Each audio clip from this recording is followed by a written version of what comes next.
मोरध्वज नाम के एक राजा थे, बड़े अच्छे राजा थे। उनका नियम था कि दान करके ही भोजन ग्रहण करते थे। पर याद रखना मेरी मां, हम हिंदुओं का धर्म यह है कि हम जब रोटी बनाएं तो पहली रोटी नियम से गौ माता की निकालें। हम हिंदुओं का कर्तव्य है कि हम आखिरी रोटी कुत्ते को निकालें। हमारा कर्तव्य है कि हम अपने घर से एक थाली भोजन दीन दुखी और गरीबों को खिलाएं।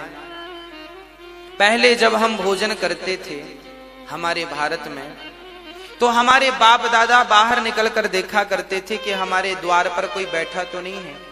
अच्छा, पहले के घर ऐसे बनते थे कि घर के बाहर बैठने की एक पट्टी होती थी। पुराने घर ऐसे बनते थे कि कोई भी आके बाहर बैठ जाता था, और हम लोग भी बाहर कभी कभी घर वाले भी बैठते थे, बातें होती थी, चर्चाएं, सत्संग। तो पहले हर घर में ऐसा व्यवस्था थी कि बाहर बैठने की एक पट्टी हुआ करती थी, पक्की। पर्ची बोलते थे बाहर, आंगन बोलो, आंगन अलग है, पर्ची बोलते थे, होती थी। जब आप भोजन करने बैठे तो बाहर निकलकर जरूर देखें कि आपके बाहर कोई है तो नहीं भूखा। ऐसा तो नहीं कि आप अंदर भोजन कर रहे हैं और बाहर कोई आपके घर पे ही भूखा बैठा है। आपके द्वार पर कोई भूखा बैठा है, उसके पेट भरने की जिम्मेदारी आपकी है। ये हमारे भारत का धर्म है, हमारा धर्म है, हमारे वेद यही सिखाते हैं। इसलिए अपनी एक थाली आप कभी जाया करो गरीबों के बीच में। इसलिए यहां अन्न क्षेत्र बंटता है कि एक थाली आप किसी को बाहर आपके कोई मिले ना मिले, एक एक थाली करते करते आपके 365 दिन में आपकी 365 थालियां हो गई। इसलिए यहाँ एक बार अन्न क्षेत्र में आप एक बार अन्न क्षेत्र कराते हैं तो एक साथ 2000 साधु भोजन कर लेते हैं, एक साथ सब लोग खा लेते हैं। तो रोज रोज नहीं खिला पाओ, तो इसलिए अन्न क्षेत्र होता है कि आप सभी को अपने हाथ से प्रसाद बांटे, अन्न क्षेत्र दें। हाँ, तो आपका नियम है, हमारा नियम हो कि हम रोज दें, ना तो फिर साल में एक बार दें। ऐसे अच्छे कार्यों से जुड़ जाएं नियम से। मोरध्वज का भी यही नियम था। रोज ब्राह्मणों को बुलाते, उनके चरण धोते, उनकी सेवा करते, उनकी वंदना करते, उनको भोजन कराते, और उनके कहने पर जो वो कहते वो दान करते। दान अपने मन से नहीं करते थे, ब्राह्मण से पूछते थे आपको क्या चाहिए, जो वो कह दें वो दान करते थे।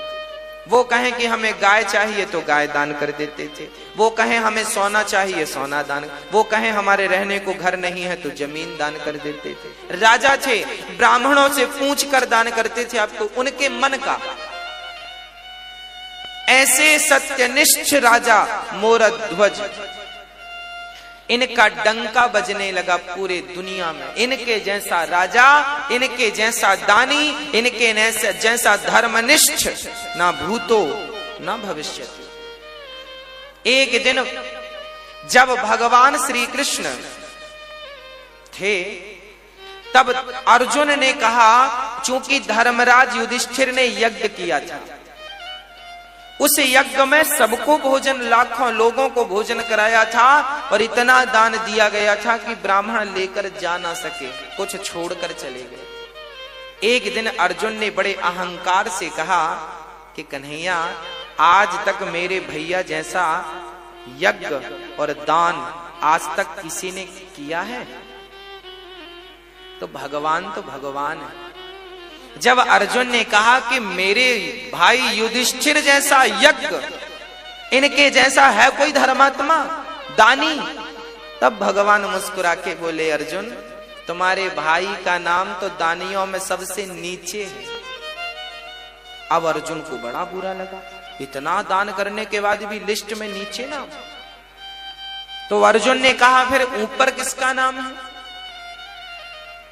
भगवान ने कहा आप अर्जुन तो मत सुनो, अपना काम करते रहो। नहीं नहीं प्रभु बताओ ऊपर नाम किसका है। तब भगवान ने कहा सबसे ऊपर नाम है मेरे प्यारे भक्त मोरध्वज का। अर्जुन को बड़ा बुरा लगा। अर्जुन को लगा कि मेरे भाई से बड़ा दानी, उनको डाउट था कि मेरे भैया से बड़ा दानी हो नहीं सकता। अर्जुन बोले प्रभु हमें देखना है कि वो कैसा दानी है, क्या दे सकता है। अरे हमारे भाई ने क्या नहीं दिया, धर्मराज युधिष्ठिर ने इतना दिया पंडित जी ले जा ना सके, ऐसा वो क्या दे सकता है।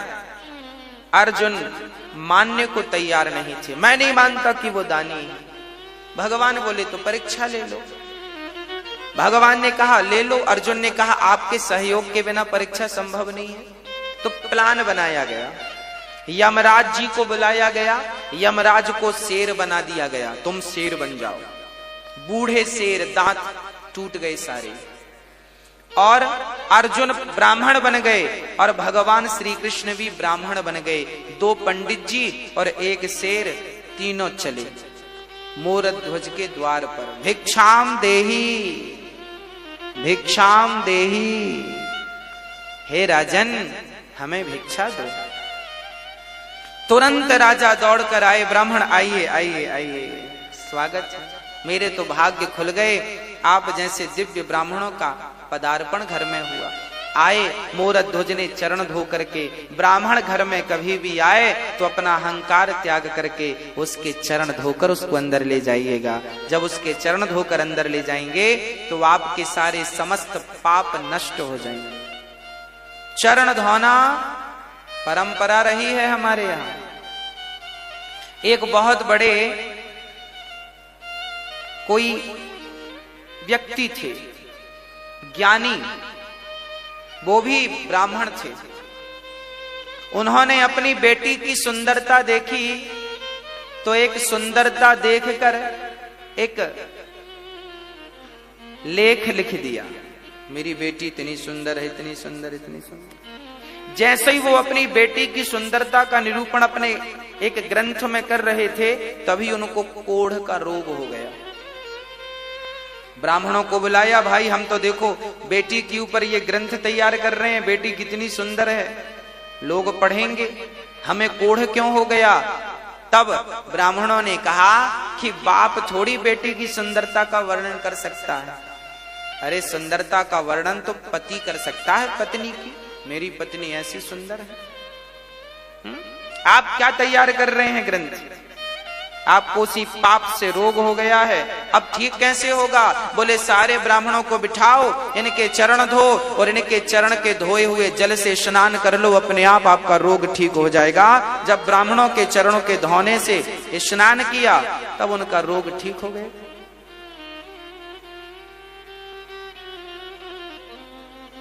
भगवान श्री कृष्ण भी सुदामा जैसे ब्राह्मणों के चरण धोए कि नहीं, हाँ या ना।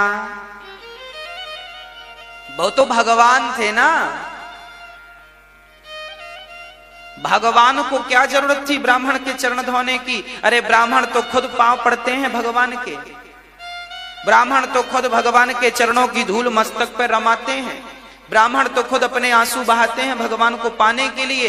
उस परमात्मा के लिए हम रोते हैं और वो हमारे चरण क्यों धोएगा। क्योंकि भगवान कहते हैं अतिथि देवो, यदि मैं ही इस मर्यादा का पालन नहीं करूंगा कौन करेगा। इसलिए भगवान ने ब्राह्मण सुदामा के चरण खुद धोए हैं और फिर उन्हें भोजन कराया है। आपके घर कभी ब्राह्मणों को बुलाना भोजन पर तो सबसे पहले उनके चरण धोना और चरण धोकर ही उन्हें भोजन पर बिठाना, भोजन कराना। आजकल तो 13ही बरसी में भी लोग पांव नहीं धुलते। आप अपने माता पिता की 13ही करते हो ना, बरसी करते हो ना, तो आज के बच्चे तो इतने एडवांस हैं, वो पांव धुले क्यों, क्योंकि वो तो बड़े साहब हैं, पांव धुलने में शर्म आएगी, काहे धुलेंगे पांव। अरे भैया, ब्राह्मणों के चरण को जब आप धुलते हैं तो ब्राह्मणों के चरणों को धुलने में जितना पानी खर्च होता है वही पानी तुम्हारे पूर्वजों को पानी प्राप्त होता है पीने के लिए रास्ते में। मैं मरूंगा तो मैं भी वही पानी पीऊंगा जो मैंने ब्राह्मणों के चरणों को धो करके बहाया है, वही पानी मुझे पीने को मिलेगा। आप भी मरेंगे तो आप भी प्यासे मर जाएंगे यदि कभी ब्राह्मणों के चरण नहीं धोए तो। जीवन में जलदान करना चाहिए, जो जलदान करते हैं वो पानी मिलता है आपको। और यदि जलदान नहीं कर पाए तो फिर चरण धो ब्राह्मणों के। इसलिए तेरही में चरण धोए जाते हैं। तेरा ब्राह्मण के चरण धोकर बिठाया जाता ना प्रसादी के लिए। अब ये परंपराएं बंद हो गई हैं, लगभग सब मॉडल हो गए हैं, सब बड़े बन गए हैं, छोटा कोई बनना नहीं चाहता आजकल। आज एक बार कोई व्यक्ति बड़ा हो जाए उसके बाद छोटा नहीं बनना चाहता, वो कहता मैं तो खुद बड़ा हूं। गलत बात है। बड़ा वो नहीं है जो अपने आप को बड़ा बनाए और समझे, बड़ा वो है जो अपने आप को बिल्कुल मसक समान रूप कपिधरी अति लघु रूप पवन सुत लीन्हा। हनुमान जी लंका गए, बड़े बनकर नहीं गए, छोटे बनकर गए। इसलिए ब्राह्मणों के चरणों से प्रीति हो, माता पिता के चरणों से प्रीति हो, माता पिता के चरणों को धोया करो। चलो ब्राह्मणों के चरणों को नहीं धोते हो कोई बात नहीं, माँ के चरणों को धोगे तो उनका जो जल बचेगा वो भी तुम्हें मरने के बाद पानी के रूप में प्राप्त होगा, वही मिलेगा। और नहाने में तुमने जो 20 बाल्टी बहाए हैं ना उसका रत्ती भर मिलने वाला नहीं।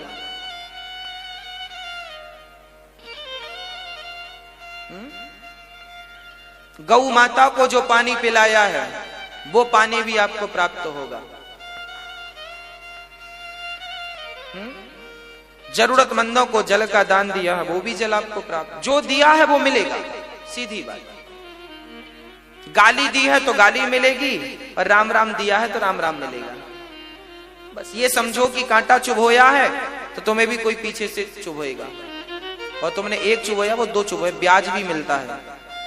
और आपने किसी के रास्ते में पुष्प बिछाए हैं तो आपने गुलाब के बिछाए हैं तो फिर आपको कमल के पुष्प कोई बिछा के देगा, क्योंकि ब्याज अच्छे का अच्छा बुरे का बुरा। जैसी करनी। अब भगवान श्री कृष्ण आए हैं और उनको मोर ध्वज ने बिठाया है, चरण धोए हैं और चरण धो करके भोजन। ब्राह्मणों ने कहा राजन हम भोजन बाद में करेंगे, पहले हमारा शेर बाहर खड़ा है उसे आप कुछ भोजन की व्यवस्था कीजिए। हाँ हाँ, मोरध्वज बोले बताइए शेर क्या खाएगा, उसके लिए हमारे पास बढ़िया जो कहें वो हलवा बनवाएं, जो कहें वो रोटियां बनवाएं, मालपुआ खवाएं। क्या खाता है आपका शेर? ब्राह्मण कहते हैं राजन हमारा शेर तो देखो सभी शेरों की तरह वो मांसाहार करता है, मांस खाता है। अच्छा, मोरध्वज बोले कोई बात नहीं, हम मांस की व्यवस्था कर रहे हैं। अच्छा, कहां से मांस लाओगे? बकरे को मारोगे? ना ना ना। गाय को मारोगे? ना, राम राम राम राम राम। फिर मुर्गी को मारोगे? ना ना ना ना। फिर किसी प्रजा को मारोगे? ना ना, प्रजा तो भगवान है, उसे क्यों मारेंगे? मोरध्वज से भगवान ने कहा फिर तुम कहां से मांस लाओगे? मोरध्वज बोले हमारे पास भी तो मांस है, हम अपना काट के देंगे आपके सिर को, अपनी जांघ का मांस दे देंगे, हमारा पेट बड़ा है, पेट का मांस दे देंगे, आपके सिर का पेट भर जाएगा। देखो एक राजा, वो राजा क्या उसके राज्य में बकरा बकरी नहीं थे?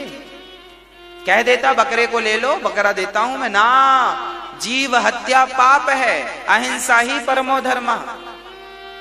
हम किसी की हत्या नहीं करेंगे, अपना मांस काट के देंगे। शिवी ने भी अपना मांस काट के एक कबूतर के लिए दिया था। मोरध्वज बोले अपना, ब्राह्मण बोले सुनो आपका मांस हमारा शेर खाएगा ही नहीं। क्यों? बोले आप बूढ़े हैं ना, आपका मांस कठोर हो गया है और हमारा शेर जो है उसके दांत गिर गए हैं, बुढ़ा हो गया है, कोमल कोमल मांस खाता है।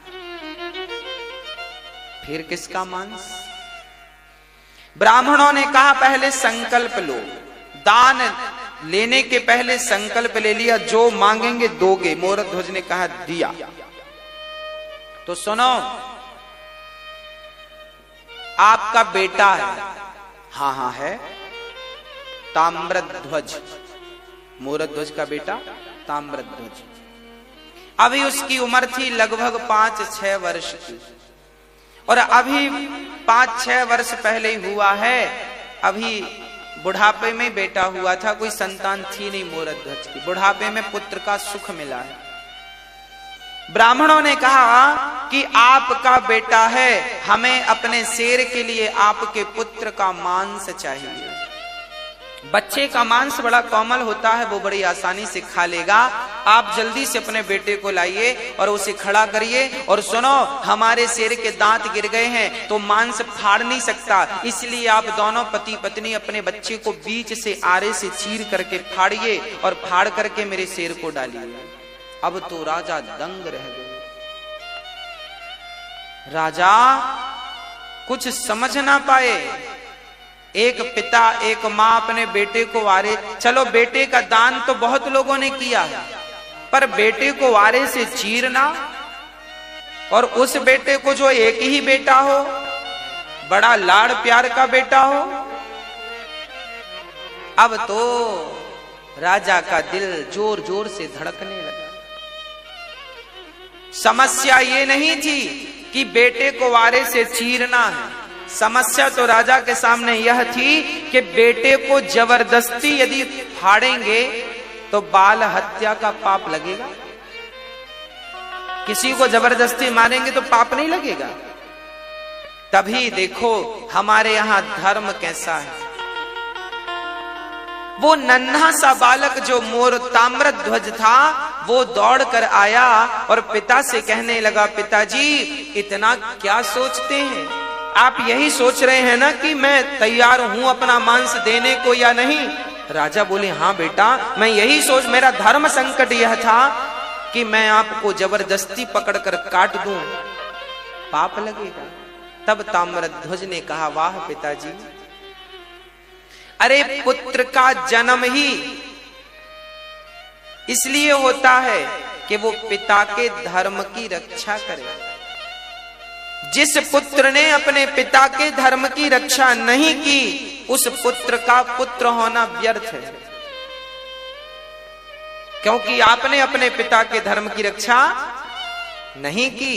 उस बेटे ने कहा, पिताजी आज आपका धर्म ना चला जाए, इसलिए अपने धर्म को बचाइए।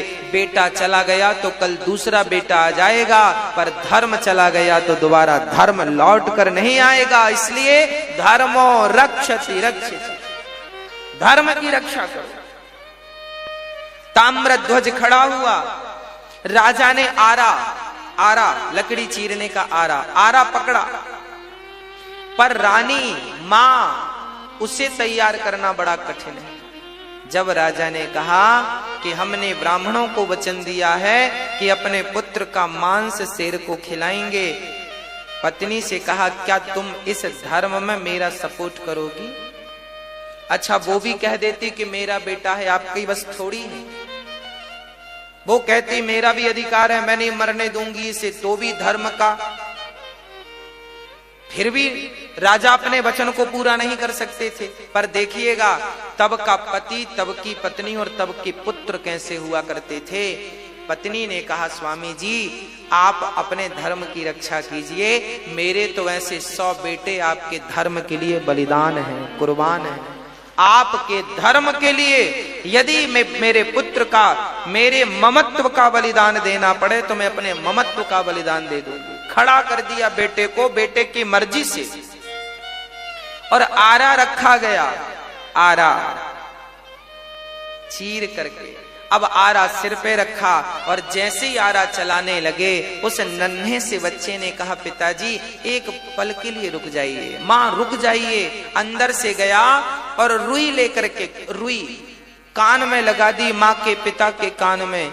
मां ने कहा, बेटा ये कान में तुमने रुई क्यों लगा दी?